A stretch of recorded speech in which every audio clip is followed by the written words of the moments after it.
नमस्कार दोस्तों और मेरे सभी आध्यात्मिक मित्रों, आपका स्वागत है हमारे चैनल पर। आज हम एक ऐसे मास की बात करने जा रहे हैं जिसकी महिमा वेदों और पुराणों में भी गाई गई है। हम बात कर रहे हैं माघ मास की। हर साल जब सर्दी अपने चरम पर होती है तब आता है माघ का महीना। हिंदू पंचांग के अनुसार ये 11वां महीना होता है और धार्मिक दृष्टि से इसका महत्व अप्रतिम है। पद्म पुराण में कहा गया है कि माघ मास में किए गए स्नान, दान और तप का फल अन्य किसी भी महीने की तुलना में कई गुना अधिक मिलता है।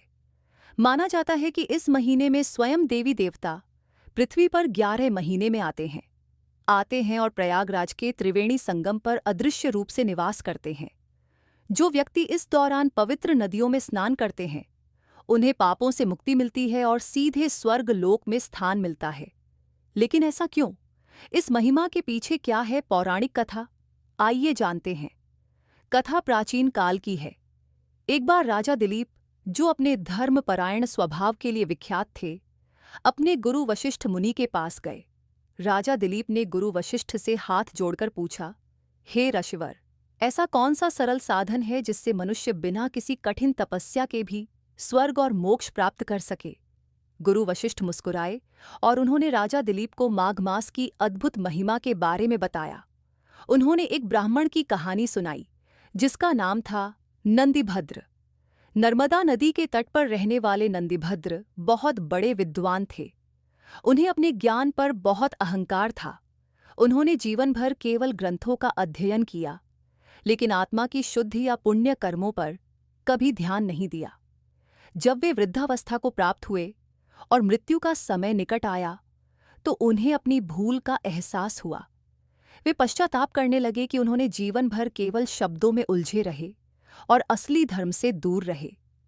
अंतिम दिनों में उन्होंने कुछ साधु संतों को नर्मदा नदी में माघ स्नान करते देखा। उनके मन में भी विचार आया कि क्यों न मैं भी यह पुण्य करूं। केवल 3 दिनों तक सच्ची श्रद्धा और पश्चाताप के साथ उन्होंने नर्मदा के शीतल जल में स्नान किया। उन्होंने भगवान विष्णु का नाम जपा और अपने पापों के लिए क्षमा मांगी। जब उनकी मृत्यु हुई तो यमदूत उन्हें लेने आए, लेकिन उनके आश्चर्य की सीमा नहीं रही जब भगवान विष्णु के दूत भी वहां प्रकट हो गए। विष्णु दूतों ने कहा, यह नंदिभद्र अब पापी नहीं रहा। अपने 3 दिन के माघ स्नान और सच्चे हृदय के पश्चाताप से इसने सभी पापों से मुक्ति पा ली है। इसे वैकुंठ धाम ले जाने का आदेश है। और इस प्रकार नंदिभद्र को सीधे वैकुंठ की प्राप्ति हुई, केवल कुछ दिनों के श्रद्धापूर्ण माघ स्नान से। देखा आपने माघ मास की महिमा कितनी अद्भुत है। यह कथा हमें सिखाती है कि सच्ची श्रद्धा और कुछ छोटे से पुण्य कर्म भी हमें मोक्ष के मार्ग पर ले जा सकते हैं। यदि आप भी माघ मास में पुण्य कमाना चाहते हैं तो इन बातों का ध्यान रखें।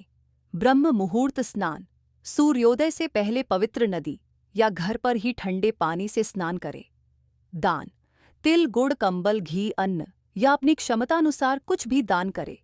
तुलसी पूजन, भगवान विष्णु के साथ तुलसी माता की पूजा अवश्य करें।